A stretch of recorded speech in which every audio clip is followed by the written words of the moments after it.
1년 정도는 정말 힘든 거예요. 거기서도 제가 생각했던 외국이 아닌 거예요.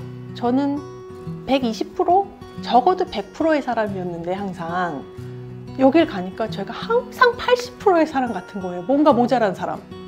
한국의 외국계 회사를 다녀서 외국인 몇 명과 일해보는 것과 근데 절대 다수가 한국인이 있잖아요. 그 안에서 외국인 몇 명과 일해보는 거 그거 대비 외국인들만 있는 그 상황에 절대 아시안 퓨어 아시안 여자가 대부분 서양인인 사이에 똑 떨어져서 일을 해야 되는 거에 그 차이가 너무 극심한 거예요.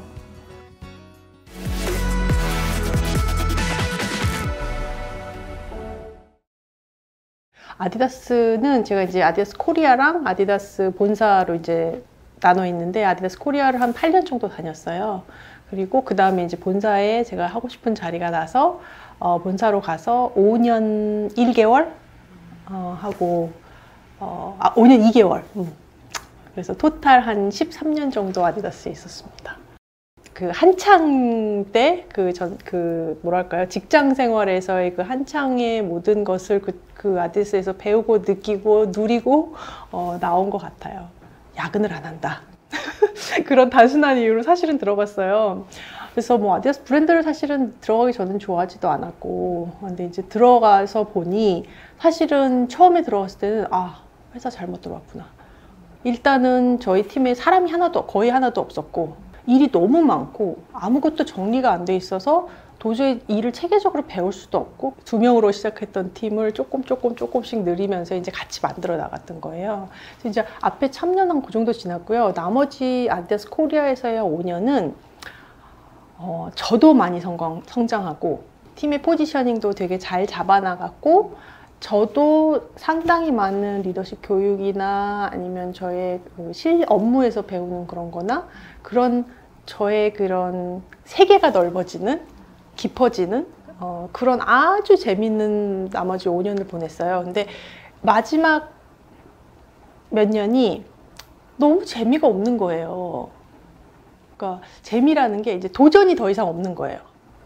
제가 원하는 만큼의. 그래서 아디다스 본사를 눈을 돌렸어요. 8년 정도 됐을 때 이제 제가 옮겼는데 이 회사의 본사라는 곳은 도대체 어떻게 일을 하는 곳인가? 어떤 사람들이 있는 곳인가? 그거를 하고 싶은 거예요. 그래서 저의 계획은 8년을 다닌 다음에 마지막 2년을 본사에서 보내자.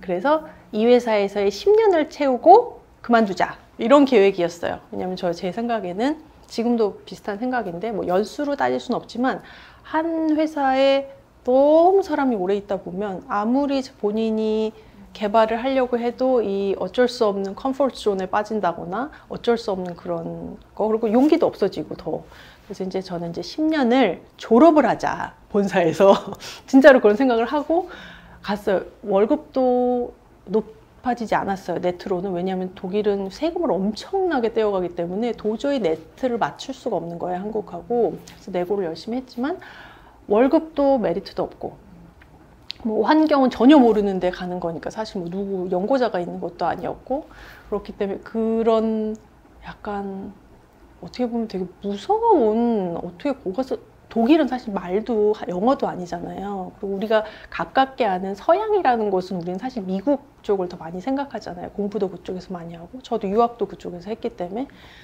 그런데 독일은 너무 생소해서 참 용기가 많이 필요해야 됐을 선택인데 저는 그게 꼭 해야 되는 것 중에 하나였던 것 같아요. 제가 항상 다녔던 그 아디다스 이전에 다녔던 모든 회사들이 외국계 브랜드거나 국내 회사라도 아니면 외국계 회사였기 때문에 저는 제가 상당히 글로벌라이즈 된 업무로 영어로 커뮤니케이션 하는 거 네이티브는 아니지만 일하는데 문제 없을 정도였고 했기 때문에 나는 참 잘 알고 금방 적응할 수 있을 거예요. 그리고 이 회사를 8년이나 다녔잖아요. 이미 한국에서. 그래서 별로 뭐 로케이션만 달라지는 거지 그닥 그런 건 없을 거야 했는데 진짜 다른 것이 유럽이라는 EU라는 것 자체가 엄청난 여러 나라들이 있는 거잖아요. 또 여기서 생각하면 그냥 유럽 이러지만 정말 프랑스 사람, 독일 사람, 벨기에 사람, 네덜란드 사람, 영국 사람, 뭐 온 그 동부 유럽 쪽 사람들, 러시아까지도 있고 그 모든 사람이 어떤 미팅에 들어가도 다 믹스가 돼 있는 거예요. 그러니까 그 안에서 벌어지는 그 문화의 차이, 일하는 방식의 차이, 생각하는 방식의 차이가 모든 미팅, every second 제가 살아야 되는 그 안에 매일 그게 있는데 처음에 그것도 몰랐어요. 그래서 제가 힘든 건지도 몰랐는데 뭔가 너무 다른 거예요. 같은 회사에 8년이나 있다가 와서 그냥 비슷한 일을 하는 건데도 그래서 도대체 또 이건 뭐지? 리테일 헤드하고 그의 퍼스트 라인들, 그러니까 매니지먼트 미팅에 항상 제가 일주일마다 들어가야 됐었어요. 일단 그 미팅이 한 20명 정도 모이는데 뭐 5만 나라 사람, 아시아인이 한 명도 없고요. 5만 나라 사람들이 다 모여 있는 그 리더십 미팅이에요, 항상. 그러면 일단 처음 들어갔는데 무슨 말을 하는지 모르겠는 거예요. 왜냐하면 액센트가 너무 강해요. 프랑스에는 프랑스 사람처럼 얘기하고 이탈리처럼 얘기를 하고 스페인 사람 다르게 얘기하고 인도 사람 한 명 있었어요.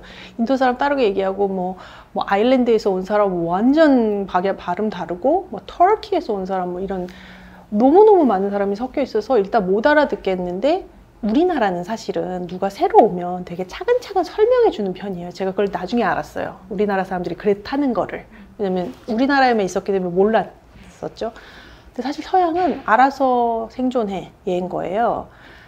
그래서 이제 내용을 알아듣기조차도 너무 어려운데 액센트까지 있고 이게 도대체 어떤 상황인지도 모르겠는 이제 그런 상황이 있었는데 그게 힘든 게 아니고 그런 팀에 매주 들어가 앉아 있었는데 그 리더십 팀의 헤드로부터 어떤 프로젝트를 맡게 됐었어요. 그러면 네가 이런 거를 글로벌 쪽에서 좀 도와주면 좋겠어. 그래서 그냥 밤을 새고 너무너무 열심히 몇 주 동안을 준비를 했어요.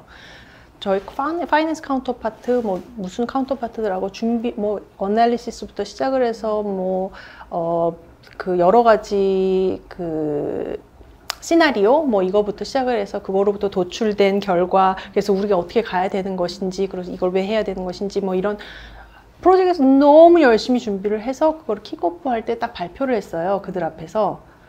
첫 질문이, 저는 이제 모든 질문에 대한 준비를 해갔죠. 그 프로젝트에 대해서. 그 매니지먼트 팀들이 저를 다 보고 있으면서 하는 첫 질문이 그들의 보스에게 왜 제가 저걸 리드해야 돼? 그러는 거예요. 그러니까 제가 대답을 할 수도 없는 얘기고 그 이야기인 즉슨 왜 우리가 다 있는데 너는 다른 데서 온 애를 시켜서 우리를 리드하게 해? 나 기분 나빠 라는 거잖아요, 결국은. 그런 정말 그 무한함도 아닌 거예요. 그건 무한함의 경지를 넘어서서 제가 그 큰 컨퍼런스 룸에 앞에 서서 정말 한 20분 정도를 그 준비해온 걸 다 얘기를 했는데 그래서 정말 제가 이렇게 돌처럼 굳어서 그 순간을 제가 어떻게 넘겼는지 사실 기억이 거의 안 나요. 그래서 제가 그 앞에 서 있던 게 기억이 나고 조금 한 몇 초의 정적이 흐른 뒤에 그 보스가 이런저런 설명을 이제 그들에게 해줬어요. 그래서 결국은 그 프로젝트가 가긴 갔으나 그게 참 아주 기억에 남는, 아디다스 코리아에서는요, 피드백을 들을 때 나쁜 피드백으로 듣진 않았으나 나의 의견이 상당히 정확해서 좋다, 혹은 뭐 의견이 좀 강하다, 저희 팀원들이 저를 얘기할 때는 힘들었다는 얘기였겠죠. 근데 하여간 의견이 되게 강하고 그거를 잘 표현한다, 이런 피드백을 받았어요. 근데 그 독일에 가서 첫 1년 정도 동안 저의 피어 그룹들, 저희 동료들, 혹은 뭐 하여튼 일을 같이 해야 되는 사람들 중에 한두 번 시리어스하게 들은 피드백 중에 하나가, 나는 네가 원하는 거를 정확히 직선적으로 얘기해 줬으면 좋겠어, 이러는 거예요. 아니, 나는 내 의견을 표현한 것 같은데 도대체 무슨 의견을 표현을 안 했다는 거지를 모르겠는 거예요. 또 하나는 그러면 이게 비헤이비어의 문제란 얘기인가? 그러니까 내가 하는 방식, 말하는 방식이 이렇게 너무 소프트하게 한국 사람처럼 이렇게 얘기해야 되는, 그래서 그런가? 그게 막 되게 혼란스러운 그게 있었어요. 제가 저를 관찰하기 시작했어요. 저를 관찰하고 같은 회의에 들어와 있는 다른 사람을 관찰하는 거예요.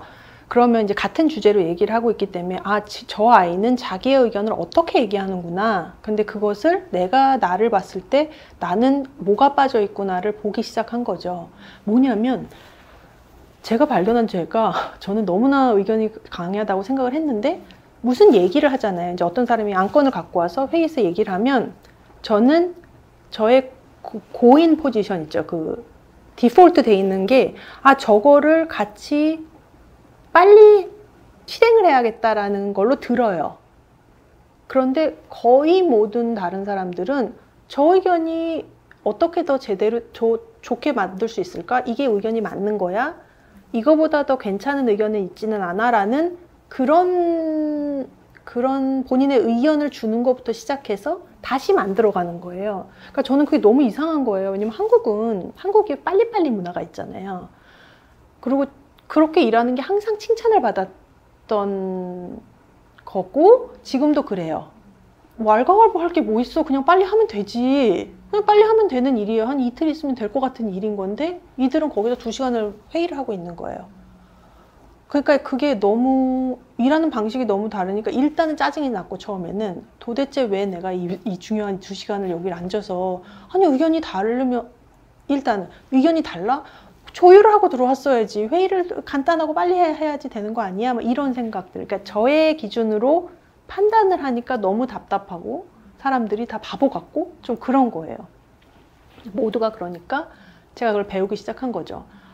왜냐하면 그렇게 디베이트를 하고 서로 의논을 막 해서 결국은 얘는 E라는 애를 갖고 왔는데 나중에 이 프로젝트가 어떻게 되는 거를 보면 얘가 10이 돼 있어요. 그걸 보니까 저런 의논과 저런 내 의견은 저게 달라. 네가 왜 이걸 지금 해야 돼? 뭐 이런 것들부터 시작한 그 2시간의 그 시간이 그냥 작은 뭐 태스크 하나 할 거를 아주 큰 글로벌 스케일의 프로젝트를 만들어 놓고 거기에 많은 사람이 참여해서 같이 만들어가는 그걸 보니 저런 거의 장점이 저거인 거고 내가 저걸 배워야겠다는 생각이 든 거죠. 왜 겸손하고 남을 배려하는 거 있죠. 우리는 막 내가 이 말을 하면 저 사람이 이렇게 생각할 거라서 그러면 이 사람이 상처를 받을 거니까 내가 이 말을 이렇게 하지 말고 저렇게 해서 이렇게 얘기를 해야지라고 하잖아요. 그거 자체가 너무나 저의 발목을 잡는 거예요. 일단 그 생각하는 시간에 회의는 끝났고 누가 얘기를 막 하고 있어. 얘네들이 막 또 이렇게 막 그 디베이트를 서로 하고 있어. 그러면 나는 이 얘기를 듣고 한 다음에 내 의견은 뭐지? 막 그걸 정리해서 얘기를 하려고 그러면 이미 그 주제는 이만큼 발전이 돼 있는 거예요. 그러니까 그게 저는 내가 이 얘기를 지금 쟤한테 하면 제 의견을 반대하는 것 같을까? 그러면 또 안 될까? 뭐 오만 쓸데없는 생각. 근데 그들은 그런 생각보다는 그냥 이 의견을 가운데 놓고 서로 막 얘기를 해서 같이 막 이렇게 따르게 만들어 나가고 있는 거죠. 거기에 저는 참여를 못 하는 거예요. 생각하느라고. 그러니까 그게 약간은 겸손. 혹은 뭐 남을 좀 너무 배려한답시고 얘기 안 했던 거. 그러면 또 나와서 너는 왜 얘기를 하나도 안 했어? 우리 역사 시간에 선생님이 저에게 의견을 물어본 적이 있나요? 없지 않나요? 그들은 역사를 배울 때 너가 예를 들어 뭐 우리나라 이순신 장군, 강감찬 장군, 네가 홍길동이었으면 너는 이 상황에 어떻게 했겠니? 라는 거를 질문을 하고 토론을 한다는 거예요. 아니 그 아기 때부터 그 토론을 하고 했던 애들은 그러니까 역사를 봐도 내 생각은 이런데 나의 의견은 이런데 라는 게 생각이 나는 거죠. 그들은. 근데 우리는 대학교 끝날 때까지 회사에서도 그냥 듣고 그걸 빨리 해내면은 칭찬을 받는 사람이었고 뭔가 질문은 항상 정답이 있는 걸 대답하는 거였었잖아요. 그러니까 내가 질문을 하면 내가 정답을 맞추는 나는 항상 밑에 있는 사람이 되는 거죠. 질문을 받는 사람은. 그러니까 그 많은 트레인들이 나도 모르게 트레인된 것이 결국은 글로벌 무대에서 정말 제가 나의 문화가 대부분이 아닌 곳 안에서 리더의 역할을 하려니까 그게 너무나 발목을 잡고 그거를 극복해야 되는 그런 숙제가 떡 떨어지더라고요. 아, 이게 내가 영어가 안 돼서 그래. 영어가 거기 가니까 정말 네이티브 스피커만큼 잘하는 사람들이 너무나 많더라고요. 그래서 보스한테 가서 나 영어 공부를 시켜줘. 그러니까 디벨롭 플랜 얘기를 할 때 보스가 한 며칠 있다가 저에게 다시 오더니 내 생각에 너는 영어가 필요한 것 같지가 않아. 이러더니 저에게 붙여준 사람이 비즈니스 코치였어요. 그 비즈니스 코치라는 직업에 대해서 제가 다시 한번 보게 된 첫 그런 만남이었고, 정말 그 비즈니스 코치가 저의 근력을 키워주고 제가 제자리에서 제대로 일을 할 수 있게 해주는 그거를 보면서 그 파워에 너무 놀란 거예요, 저는. 왜냐면 그분은 비즈니스 백그라운드도 아니셨어요. 그분은 그냥 코치셨어요. 그냥 제너럴 코치셨는데 뭘 어떻게 했는지 모르겠는데 제가 점점 자신감이 생기면서 이 모든 다양한 배경에 다양한 생각을 갖고 있는 사람들을 비즈니스도 리드하면서 사람들도 같이 리드할 수 있는 그런 힘, 그런 근력을 생기게 해주는 거예요. 그래서 제가 이제 비즈니스 코치, 그분한테 저는 물어봤어요. 그래서 어느 학교 나왔고 도대체 어떻게 그게 되셨고 뭐 이런 거를 했던 기억이 나요. 글로벌 헤드쿼터이기 때문에 아무래도 뭔가를 비전을 제시하고 그걸 어떻게 끌고 나가야 되는지 막 그 디베이트를 해야 되고 그들을 이렇게 좀 끌어안고 가야 되는 그런 위치에 있는 그 하루하루가 너무 힘든 거였던 거예요, 처음에. 근데 그때 정말 절대절명으로 저를 구해주셨던 그런 분이라기보단 시스템인 것 같아요. 저는 사실 그 코치링이라는 그런 시스템, 그거를 쓸 줄 알았던 나의 보스, 그리고 그 둘이 저에게 준 영감, 그리고 그런 회사, 그것이 가능했던 그런 회사, 그게 이제 모두 합의돼서 그런 순간순간에 너무나 지치고 맨날 80% 같았던 저의 그런 모습을 100% 이상으로 끌어올릴 수 있었던 그렇게 살아나갔던 것 같아요. 독일에서. 사실은 아디다스라는 회사가 정말로 금수저. 게다가 제가 코로나 때 그만뒀기 때문에 모든 사람이 말렸어요. 저희 가족을 포함해서. 근데 제가 너무나 확실하게 신념을 갖고 이 결정을 할 수 있었던 거는, 저는 이 생각을 뭐 한 1, 2년 안에 했던 거는 사실은 아니에요. 제가 그만두고 안 그만두고 하는 거는 1, 2년의 차이밖에 없을 것 같은 거예요. 지금 아니면 내년일 텐데. 물론 금수저를 쥐고 있지만 이 금이 언제까지나 금일 것이냐. 나는 다른 금수저를 빨리 찾고 싶은데 그게 나에게 너무 확실하고, 그리고 제가 그걸 구체화시켜 나가고 있었고, 알게 모르게.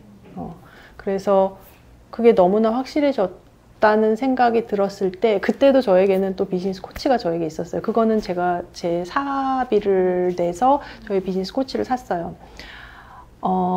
그분하고 계속적으로 이제 그런 대화를 하는 와중에, 정말 이제는 결정을 할 때다. 그리고 뭔가를 쥐고 있으면 이 손으로 다른 거 못 쥐잖아요. 놔야지 다른 거 쥐잖아요. 근데 그 다른 거 쥐는 게 안전하긴 하지만 이 안전한 걸 쥐고 있을 때 나의 행복감과 다른 걸 쥐고 시작했을 때의 행복감이 비교가 안 될 것 같은 생각이 들었어요. 거의 너무나 확실하게. 그래서 지금 정말 너무 행복해요. 진짜로 그러니까 사실은 저는 25년간은 정말 조직에서 정말 내 신념을 갖고 성공한 사람이 되고 싶었어요. 저의 분야에서 전문가가 되고 싶었어요. 그리고 그 전문가는 두 가지인데, 하나는 제가 프로덕으로 시작했기 때문에 프로덕에서의 그 전문가, 그리고 마지막 그 5년 동안은 그 글로벌에서 프랜차이즈 총괄을 하면서 세일즈에 대한 그런 전략에 대한, 그리고 그런 너무나 많은 스테이크홀더들하고 일할 때 어떤 시스템적인 거, 어떤 식으로 어떤 프레임워크를 가지고 일해야 되느냐, 사람을 정말로 얻으려면 어떻게 해야 되느냐, 그런 거에 전문가가 되고 싶었던 전문가는 이룬 순간이었었어요. 그래서 그리고 그 안에서 더 이상 제가 가고 싶었던 그 비전과 맞는 시너지를 일으킬 수 있는 찬스를 그닥 많이 보지 못했어요. 제가 여기에 뛰어들어야 제가 하고 싶은 것만큼 해낼 수 있을 것 같은 거예요. 그래서 놓기로 결정했어요. 저도 사실은 두려웠죠, 당연히. 이거를 놓으면 당장 월급이 안 들어올 거고 당장 차도 없어질 거고 핸드폰, 컴퓨터 모든 게 회사 거였으니까.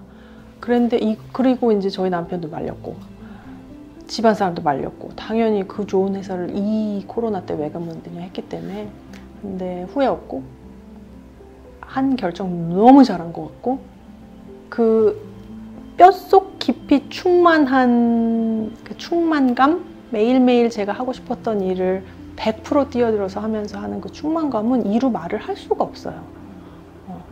그리고 제가 완전히 새로운 걸 시작한 게 아니라 제가 여태껏 해왔던 거를 다른 식으로 조합해서 남을 도와주는 거에 쓰는 거잖아요, 결국은.